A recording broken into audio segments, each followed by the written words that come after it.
여러분, 지금 우리가 보고 있는 시장은 절대 평범한 시장이 아닙니다. 올해 한국 주식시장에서 사이드카가 몇 번이나 발동된 줄 아세요? 무려 11번입니다. 보통 1년에 한 번 나올까 말까 한 상황이 이렇게 반복된다는 건 이미 시장이 정상적인 상태가 아니라는 뜻입니다. 더 충격적인 건 그 변동성의 속도입니다. 이틀 만에 20% 가까이 폭락했다가 바로 다음날 10%가 반등하는 시장. 이건 단순히 변동성이 크다라고 표현하기에는 부족합니다. 이건 투자자의 실력을 시험하는 시장이 아니라 투자자의 멘탈을 시험하는 시장입니다. 이런 상황에서는 누가 더 똑똑한지, 누가 더 정보를 빨리 아는지가 중요하지 않습니다. 오히려 끝까지 살아남는 사람은 다른 사람보다 똑똑한 사람이 아니라 흔들리지 않는 사람입니다. 시장이 하루에 10%씩 움직일 때 계좌를 보면서 감정이 흔들리는 건 너무나 당연한 일입니다. 하지만 그 순간마다 판단이 바뀌고 계획이 흔들린다면 그건 이미 게임에서 밀리고 있는 겁니다. 그래서 지금 시장에서 가장 중요한 능력은 예측이 아니라 버티는 힘입니다. 그리고 그 버티는 힘은 타고나는 게 아니라 미리 준비된 계획에서 나옵니다. 요즘 유튜브나 주변을 보면 이런 이야기 정말 많이 들리죠. 나 주식으로 몇 억 벌었어. 이 종목으로 10배 수익 냈어. 듣다 보면 나만 뒤처지는 것 같고 나도 뭔가 해야 될 것 같은 느낌이 듭니다. 그런데 여기서 꼭 한 번은 던져봐야 할 질문이 있습니다. 그 수익 정말 실력으로 번 걸까요? 아니면 그냥 운이 좋았던 걸까요? 주식시장에는 아주 중요한 특징이 하나 있습니다. 실패한 사람은 말하지 않습니다. 돈을 잃은 사람은 조용히 사라지고 성공한 사람만 남아서 이야기합니다. 그래서 우리는 자연스럽게 성공한 사람들만 보게 되는 구조에 놓이게 됩니다. 이걸 바로 생존자 편향이라고 합니다. 예를 들어볼게요. 어떤 사람이 실수로 주문을 잘못 넣어서 평소보다 10배 많은 주식을 샀다고 가정해 봅시다. 그런데 다음날 주가가 급등해서 큰 돈을 벌었습니다. 이 사람은 결과만 보면 엄청난 투자 고수가 됩니다. 하지만 그 과정은 어떨까요? 철저한 분석도 아니고 전략도 아니고 단순한 실수와 운이 겹친 결과일 뿐입니다. 그런데 우리는 이 결과만 보고 따라하려고 합니다. 여기서부터 문제가 시작됩니다. 그래서 중요한 건 얼마를 벌었느냐가 아니라 그 사람이 왜 그 종목을 샀는지, 어떤 논리로 판단했는지를 보는 겁니다. 결과는 언제든지 우연일 수 있지만 논리는 반복될 수 있습니다. 주식시장에서 살아남는 사람은 결과를 쫓는 사람이 아니라 논리를 이해하고 그 논리를 자기 것으로 만드는 사람입니다. 많은 사람들이 이번 시장 하락을 보면서 이렇게 생각합니다. 전쟁 때문에 떨어진 거다. 물론 맞는 말입니다. 미국과 이란, 중동 긴장이 커지면서 시장이 흔들린 건 사실입니다. 하지만 여기서 한 가지 꼭 짚고 넘어가야 할 부분이 있습니다. 그게 진짜 원인이었을까요? 본질은 조금 다릅니다. 코스피는 이미 그 전에 너무 빠르게 올라온 상태였습니다. 불과 18일 만에 지수가 급격하게 상승했습니다. 이건 단순한 상승이 아니라 속도가 과도했던 상승입니다. 시장에서는 많이 오른 것보다 너무 빠르게 오른 것이 훨씬 더 위험합니다. 풍선을 생각해 보시면 쉽습니다. 천천히 바람을 넣으면 괜찮지만 한 번에 확 불어넣으면 작은 자극에도 쉽게 터져버립니다. 이번 시장도 똑같았습니다. 이미 과하게 팽창된 상태에서 전쟁이라는 외부 충격이 들어오자 그 충격을 버티지 못하고 한 번에 무너진 겁니다. 그래서 중요한 건 전쟁이 시작됐다는 사실이 아니라 그 전에 시장이 얼마나 불안정한 상태였는지입니다. 결국 전쟁은 원인이 아니라 이미 준비되어 있던 하락을 터뜨린 하나의 방아쇠였을 뿐입니다. 이걸 이해해야 다음 시장을 볼 때도 흔들리지 않을 수 있습니다. 예전 한국 주식시장을 떠올려 보시면 아주 단순한 공식이 하나 있었습니다. 외국인이 팔면 시장은 무너진다. 실제로 그랬습니다. 외국인이 대량으로 매도하면 개인 투자자들은 불안해서 같이 팔고 결국 시장은 더 크게 흔들렸습니다. 그런데 지금은 상황이 조금 달라졌습니다. 같은 상황에서도 예전처럼 쉽게 무너지지 않습니다. 왜일까요? 시장에 들어오는 돈의 성격이 바뀌고 있기 때문입니다. 국민연금, 퇴직연금, ISA 계좌 이런 장기 자금들이 꾸준히 시장으로 들어오고 있습니다. 이 돈의 특징은 하나입니다. 쉽게 빠져나가지 않는 돈이라는 겁니다. 단타 자금은 상황이 나빠지면 바로 빠져나가지만 연금이나 장기 투자 자금은 시장 상황과 상관없이 계속해서 들어옵니다. 이게 어떤 변화를 만들까요? 이제 시장에는 바닥을 만들어주는 돈이 생긴 겁니다. 예전에는 외국인이 팔면 받아줄 사람이 없어서 무너졌다면 지금은 누군가가 그 물량을 계속 받아주고 있는 구조입니다. 그래서 시장의 성격 자체가 바뀌고 있습니다.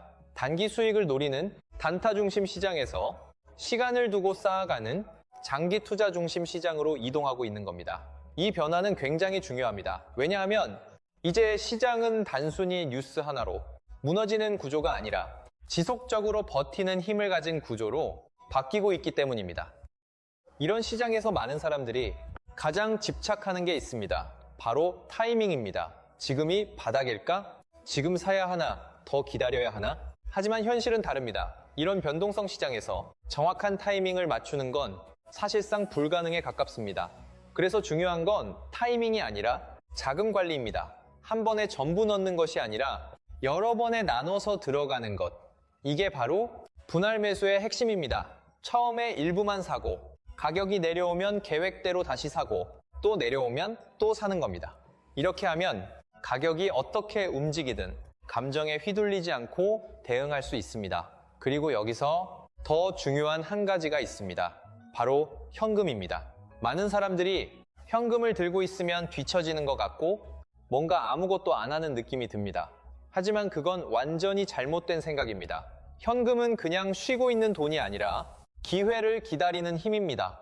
시장이 폭락했을 때 살 수 있는 사람은 누구일까요? 바로 현금을 가진 사람입니다. 모든 돈을 이미 투자해버린 사람은 그 순간 아무것도 할 수 없습니다. 그저 계좌를 보면서 반등을 기다리는 것밖에 할 수 없습니다.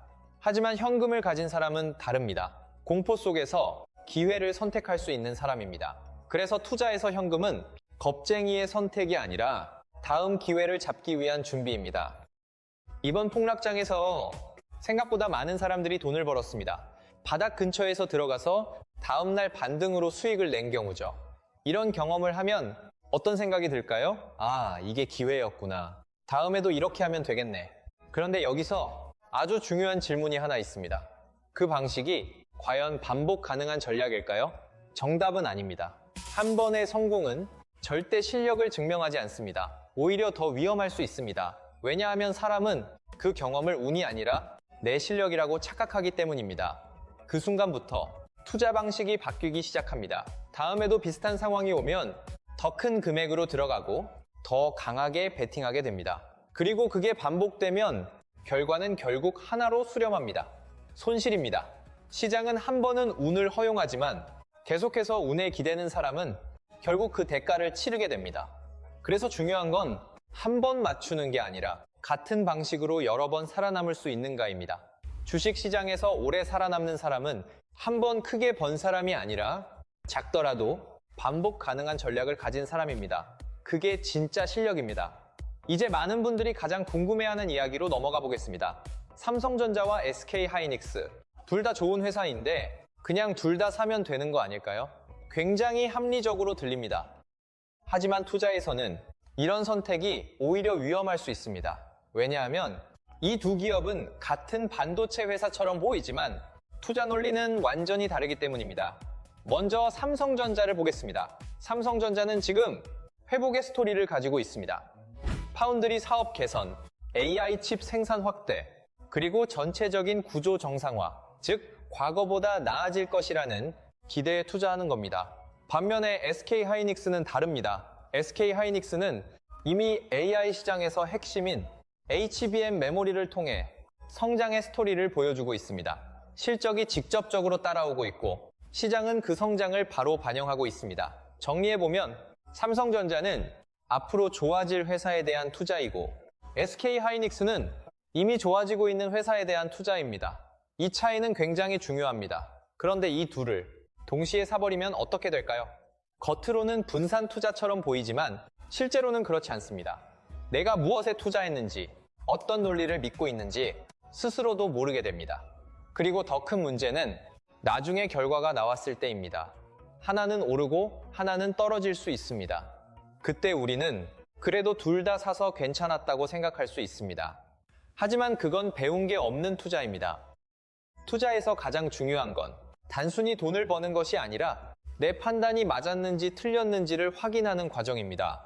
그래야 다음 투자에서 더 나은 선택을 할 수 있습니다. 그래서 때로는 분산보다 더 중요한 것이 있습니다. 바로 선택입니다. 하나를 선택해야 내 생각이 검증되고 내 실력이 쌓입니다. 그래서 삼성전자와 SK하이닉스 사이에서는 반드시 하나를 선택해야 합니다. 그 선택이 여러분을 성장시키는 투자로 만들어줄 겁니다. 개인 투자자에게 가장 큰 착각 중 하나가 있습니다. 바로 종목을 많이 사면 더 안전해진다는 생각입니다. 특히 직장인 투자자분들 10개, 20개 종목 들고 계신 분들 많습니다. 하지만 현실적으로 생각해보면 그 많은 종목을 제대로 관리하는 게 가능할까요? 뉴스 하나하나 체크하고 실적 확인하고 이슈까지 따라가는 건 거의 불가능에 가깝습니다. 결국 어떻게 될까요? 종목이 많아질수록 판단은 점점 흐려지고 수익은 오히려 희석됩니다. 하나가 올라도 체감이 안 되고 하나가 떨어지면 이유도 모른 채 불안해집니다. 그래서 중요한 건 많이 사는 것이 아닙니다. 내가 이해하고 있는 것을 사는 것입니다. 왜 이 종목을 샀는지, 어떤 이유로 들고 있는지 설명할 수 있어야 합니다. 그 기준으로 보면 개인 투자자에게 가장 현실적인 구조는 단순합니다. 시장 전체를 담는 ETF, 그리고 내가 확신하는 핵심 종목 하나, 이 정도면 충분합니다. 복잡하게 만들수록 투자는 어려워지고 단순하게 만들수록 오히려 오래 살아남을 수 있습니다. 이제 마지막으로 가장 중요한 이야기를 드리겠습니다. 많은 사람들이 시장에서는 예측을 잘해야 돈을 번다고 생각합니다. 어디까지 오를지, 어디까지 떨어질지 정확하게 맞추는 사람이 이긴다고 믿습니다. 하지만 실제로 시장에서 오래 살아남는 사람은 그런 사람이 아닙니다. 예측하는 사람이 아니라 계획이 있는 사람입니다. 시장은 언제나 변동합니다. 오르고 떨어지고 예상하지 못한 방향으로 움직입니다. 그건 피할 수 없습니다. 하지만 그 변동 속에서 사람을 무너뜨리는 건 시장이 아닙니다. 계획이 없는 자신입니다. 계획이 없는 사람은 시장이 떨어지면 공포에 휩싸여 팔고 시장이 오르면 흥분해서 뒤늦게 따라 들어갑니다. 결국 내려갈 때도 잃고 올라갈 때도 제대로 못 벌고 양쪽에서 다 무너지게 됩니다. 반대로 계획이 있는 사람은 다릅니다. 시장이 떨어지면 이미 정해둔 기준에 따라 사고 시장이 올라가면 불필요하게 움직이지 않고 그대로 유지합니다. 그래서 감정에 휘둘리지 않습니다. 그래서 결국 시장 속에서도 살아남습니다. 마지막으로 이 한 가지만 꼭 기억하시기 바랍니다. 좋은 종목보다 더 중요한 건 좋은 계획입니다. 시장보다 더 무서운 건 준비되지 않은 나 자신입니다. 오늘 이 영상이 끝나면 단 하나라도 좋습니다. 지금 내가 가진 종목, 왜 샀는지 한 줄로 적어보세요. 그 한 줄이 여러분의 투자를 완전히 바꿔줄 수 있습니다.